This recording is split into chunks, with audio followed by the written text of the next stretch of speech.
கடந்த தீபாவளிக்கு சிவகார்த்திகேயன் நடித்து அனுதீப் டைரக்ஷனில் பிரின்ஸ் படம் வெளிவந்தது. PS மித்ரன் டைரக்ட் பண்ணி கார்த்தி நடிப்பில் சர்தார் படம் வெளிவந்தது.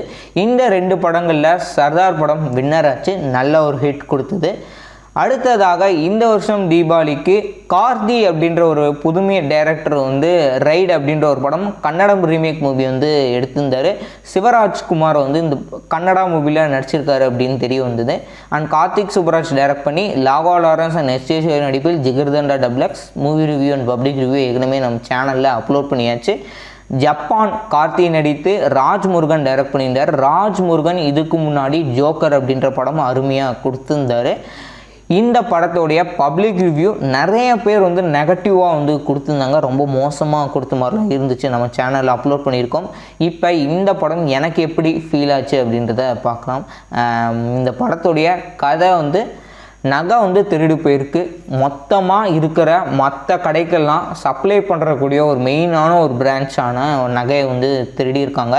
இது திருநது யார் அப்படின்னு இன்வெஸ்டிகேட் பண்ணும்போது தெரிய வந்தது என்னென்னா, ஜப்பான் அப்படின்ற ஒருத்தர் திருடியிருக்காரு. அவர் வேறு யாரும் இல்லை, நம்ம கார்த்தி தான். இதுக்கப்புறம் படத்தோட கதைக்களம் எப்படி நகருது அப்படின்றது தான் படத்துடைய மொத்த கதை. இந்த படத்தில் கார்த்தியோட வாய்ஸ் ஓரளவுக்கு ஃபன்னியாக இருக்கிற மாதிரி இருக்கும். டிஃப்ரெண்ட்டான வாய்ஸ் ட்ரை பண்ணியிருக்காரு அப்படின்னு சொல்லலாம். படத்தில் கார்த்தி அண்ட் சுனில் ஏற்கனவே ஜெயிலர் அவர் படத்தில் நடிச்சிருந்தார். அந்த தெலுங்கு காமெடி நடிகர். பழைய படங்கள்லாம் அவர் ஒர்க் பண்ணியிருக்காரு நிறைய தெலுங்கு படங்களில். ஒரு சந்தானம் அந்த மாதிரியான காமெடி நடிகருங்க இருக்கும்போது அவர் அங்கே தெலுங்குல ஒரு ஃபேமஸான காமெடி நடிகர். அவரை வச்சு திரும்ப பார்த்தேன் அப்படின்னு சொல்லி ஒரு 18+ கண்டென்ட் மாதிரி ஒரு காமெடி நல்லா கொண்டுட்டு போயிருந்தாங்க. பாடல் ஹாப்பி மூமெண்ட், அந்த டச்சிங் பாடல் நல்லா இருந்தது. நல்ல ஒரு குத்துப்பாட்டு கொடுத்துருக்காங்க. ஆனால் இதில் டிஸப்பாயின்மெண்ட், முழு பாடல் அவங்க வீடியோ கொடுக்கல, ஆடியோ மட்டும்தான் கொடுத்துருந்தாங்க. கதைக்கு தேவையான பாடல்கள் மட்டும்தான் முழுமையாக கொடுத்துருக்காங்க. அதை தவிர்த்து ஒரு டியூட் சாங் இருக்குது, அதெல்லாம் செகண்ட்ஸில் வர மாதிரி டிவியில் டெலிகாஸ்ட் ஆகிற மாதிரி நடுவில் 1-2 இடங்களில் வரும்.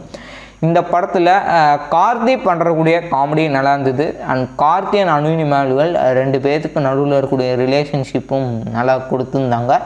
இந்த படத்தில் சினிமோட்டோகிராஃபி அண்ட் எடிட்டிங் 2 பேருமே அவங்களோட கான்ட்ரிபியூஷன் பர்ஃபெக்டாக பண்ணியிருந்தாங்க.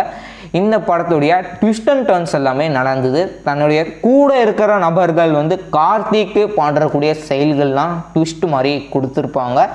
படத்தில் ஜிவி பிரகாஷ் மியூசிக் கொடுத்துருக்காரு. ஜிவி பிரகாஷ் மியூசிக்கில் பாடல் ஒரு 2-3 பாடல் கொடுத்து பாடலாவது நல்லா ப்ரெசன்ட் பண்ணியிருக்கலாம். பாடல் டச்சிங் பாடல் மட்டும்தான் நல்ல ஒரு கேட்குற அளவுக்கு நல்லா வைப் பண்ணுற மாதிரி கொடுத்துருந்தாங்க, மீண்டும் கேட்குற அளவுக்கு.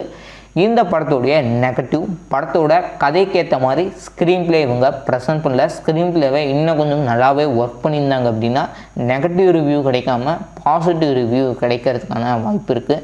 ராஜ்முருகன் கமர்ஷியல் மூவி ட்ரை பண்ணுறேன் அப்படின்னு சொல்லி ஸ்க்ரீன் பிளேயில் சொதப்பியிருக்காரு. அதை இன்னும் கொஞ்சம் கமர்ஷியல் மூவிக்கு தேவையான மாதிரி ஒரு இம்ப்ரூவ்மெண்ட் ஏதாவது பண்ணியிருக்கலாம்.